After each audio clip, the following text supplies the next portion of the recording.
Shalom dari Jakarta, Indonesia.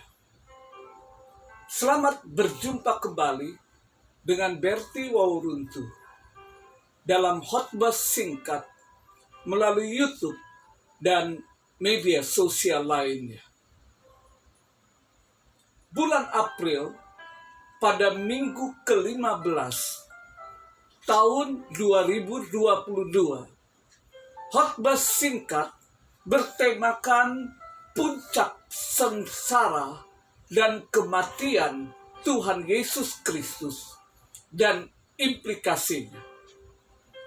Namun terbatas pada 3 topik, yaitu topik ke-42, kuasa dalam nama Yesus.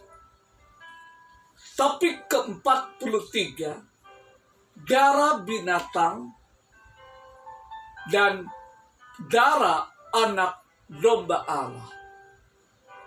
Topik ke-44, kematiannya bukan akhir dari segalanya. Kita masuk ke dalam topik 42, kuasa dalam nama Yesus.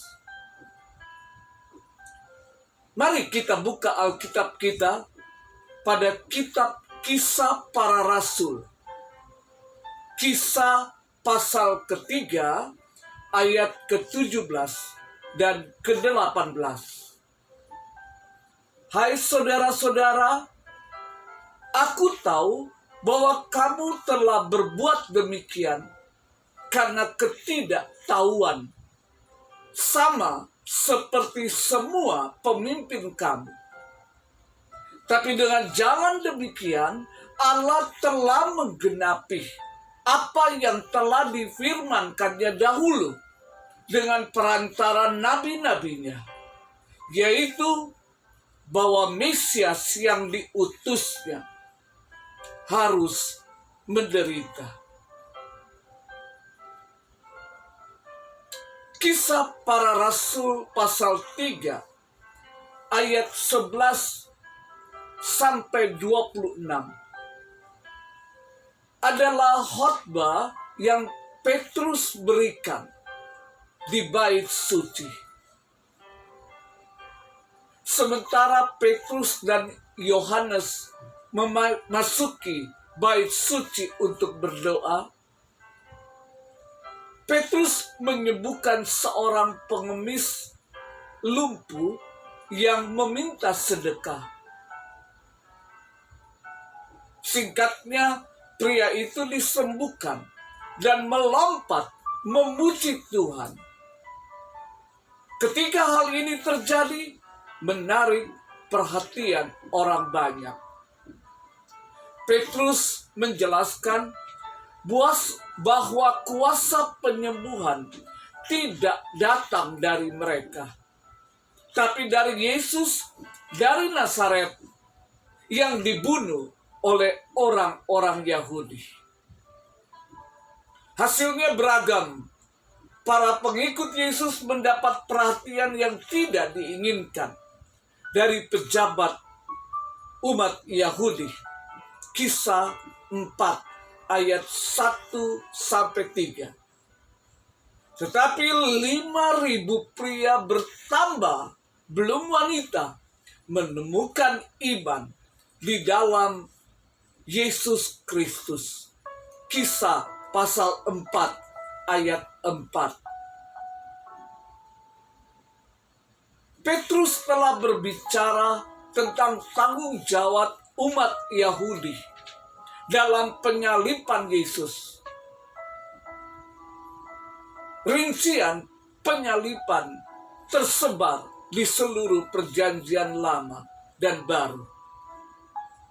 Dalam Mazmur pasal 22 ayat 14, anjing, tanda kutip, buka dan tutup, meliputi korban dan pelaku kejahatan yang menusuk tangan dan kaki Yesus. Anjing adalah istilah yang menghina orang bukan Yahudi. Gubernur Romawi Pilatuslah yang memerintahkan kematian Yesus, dan para penjaganya yang menyaksikannya. Matius 27 ayat 26 sampai 31. Dalam Mazmur 41 ayat 9, Daud berbicara tentang salah seorang muridnya yang mengangkat tumitnya melawan dia. Tentu saja orangnya bernama Yudas yang mengkhianati Tuhan Yesus. Dalam Markus pasal 1 ayat 4 sampai 10. Bagian hamba yang menderita, seperti yang dinubuatkan oleh kitab Nabi Yesaya pasal 52 ayat 13 sampai 53 sampai pasal 12 juga memiliki banyak nubuat tentang Yesus, di mana Yesaya 53 ayat 7 berbicara tentang keheningannya untuk membela dirinya sendiri. Kata-kata yang diucapkan Yesus di atas salib, Matius 27 ayat 46, awalnya ditemukan dalam Mazmur 22 ayat 1.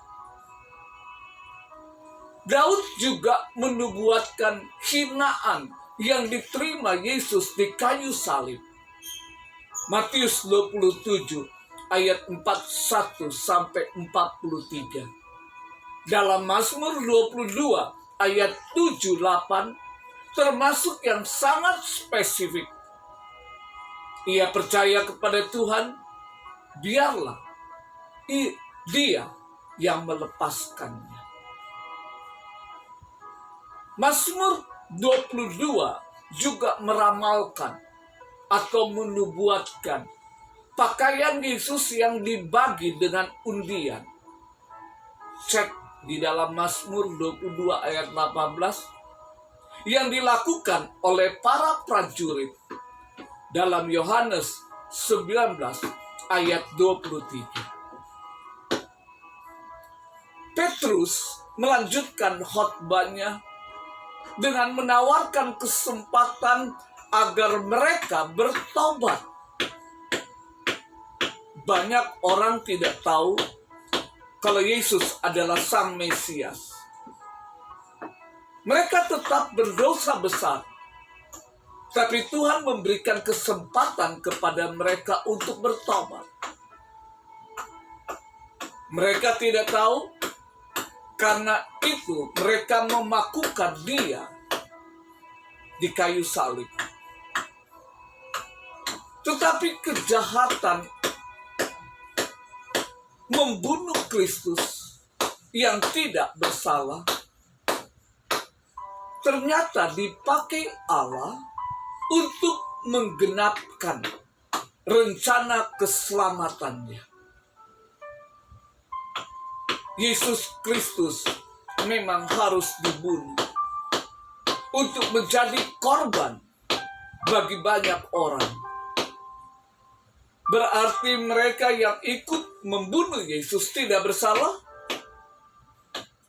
Tetap bersalah. Kedaulatan Allah yang merancang segala sesuatu tidak membuat manusia tidak perlu bertanggung jawab. Tuhan berdaulat penuh. Karena itu manusialah harus bertanggung jawab. Tapi Tuhan sanggup membuat apa yang baik dari apa yang jahat. Manusia mereka-rekakan yang jahat, namun Tuhan mereka-rekakannya untuk kebaikan.